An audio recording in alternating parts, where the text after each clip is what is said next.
how to make a pie crust for Mary, She, and Win, and everybody else in video land. We're going to start by measuring the dry ingredients. I am working in my daughter Mary's kitchen because I actually don't have a kitchen right now. What I'm going to do is measure 2½ cups of flour, and there goes one. I'm using the knife to level it so that I have a true 1 cup.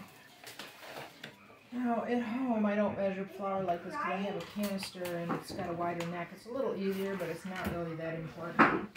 So, there's 2. So there is 2¼ and here is 2½.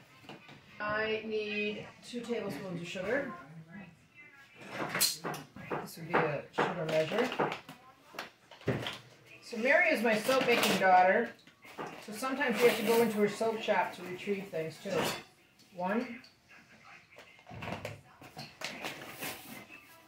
2, and then I need a teaspoon of salt. 1 teaspoon.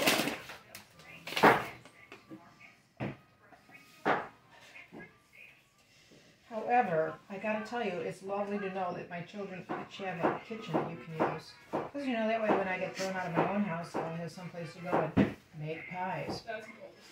1 teaspoon of salt. Okay, so I am going to use 8 tablespoons of butter.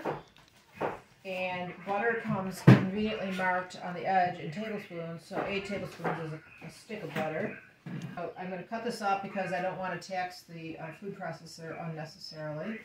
So I'm cutting them into 1/4-inch strips, 1/4-inch butter patties, which if you wanted to, you could just buy the whole thing in 1/4-inch butter patties and spend the rest of your life unwrapping them.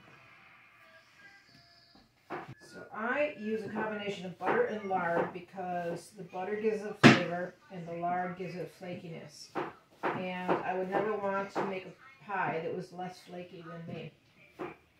So I like to use Morel Snowcap lard, which comes in a box like this, and I'm sorry it's so damaged because my blueberries from Maine got soaked it.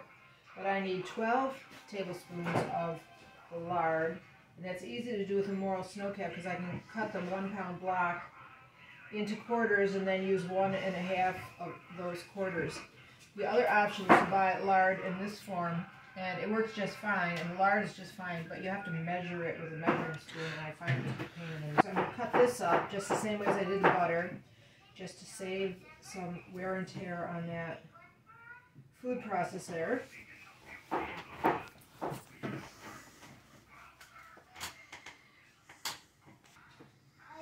Okay.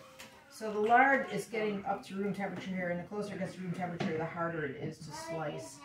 So you can find the recipe for this on my blog.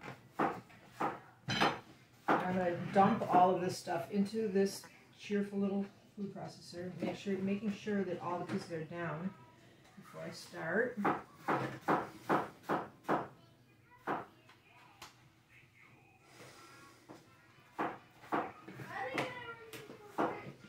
Experienced baker, but you've never made a pie crust, it's not as measurement sensitive as a lot of baking is. But what it is sensitive to is overhandling. So we used to do this with forks, going like this with 2 forks. It's very tedious and time consuming, and that's probably why nobody ever made pie crust anymore that's my age. Instead, we can use a food processor and pulse it, which is something I learned from America's Test Kitchen. So I'm going to pulse this about 10 seconds.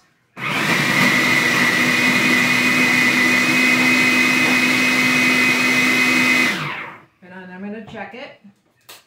And I have a spatula here. Oh, that looks perfect. I don't even need the spatula to check it. So here's the goal. It kind of looks like cornmeal. There's little tiny chunks in there of the flour and the lard. It's not completely pulverized into a paste. That you don't want because that will make it tough. So we're going to throw that in here.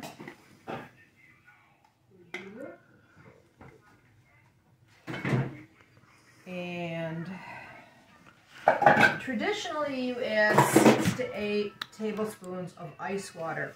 So this is ice water. It may not look like it to you, but there's a lovely little iceberg floating around in there. And the neck of this bottle is a little on the thin side, so I'm going to throw it in a coffee cup just to do this. And I'm going to use 8 tablespoons because the moisture level in this kitchen is telling me that that's a good amount too. You make it sound kind of mystical, like I can feel this amount of moisture.